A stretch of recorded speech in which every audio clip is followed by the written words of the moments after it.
ভাই আসসালামু আলাইকুম।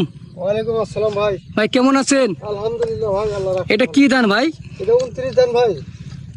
এটা 29 ধানের ফলন, 29 ধানের ফলন কেমন হয় ভাই? 29 ধানের ফলন মোটামুটি আপনি 33% প্রায় 35 মণ ধান হয় আর কি।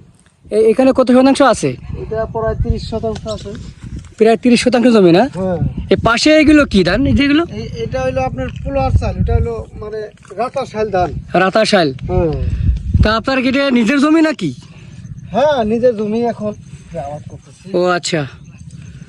তা ভাই এই ধান চাষ করে ফলন কিরকম পান? আল্লাহ দিলে আলহামদুলিল্লাহ, আল্লাহ দিলে মোটামুটি ভালোই পাই। তাই না? হ্যাঁ মোটামুটি এটা দিয়ে মনে করেন সারা আচ্ছা, বছর। বিঘা প্রতি কত আসে? বিঘা প্রতি বললাম আপনার কাছে, আপনার 35 মণ করে ধান আসে আর কি। 35 মণ? 35 বিঘা প্রতি 35 মণে ধানের, এই ধানের বাজারে তো দাম খুব বেশি নাকি? বাজারে মোটামুটি এখন মানে সিজনের সময় 1200 টাকা করে থাকে। আর এই মাত্র এখন দাম আছে আপনার এই 1500 টাকা করে, 1400-1500 টাকা মণ। এখন আর কি। তাহলে তো মোটামুটি ভালো লাভ হয় না, তাই না?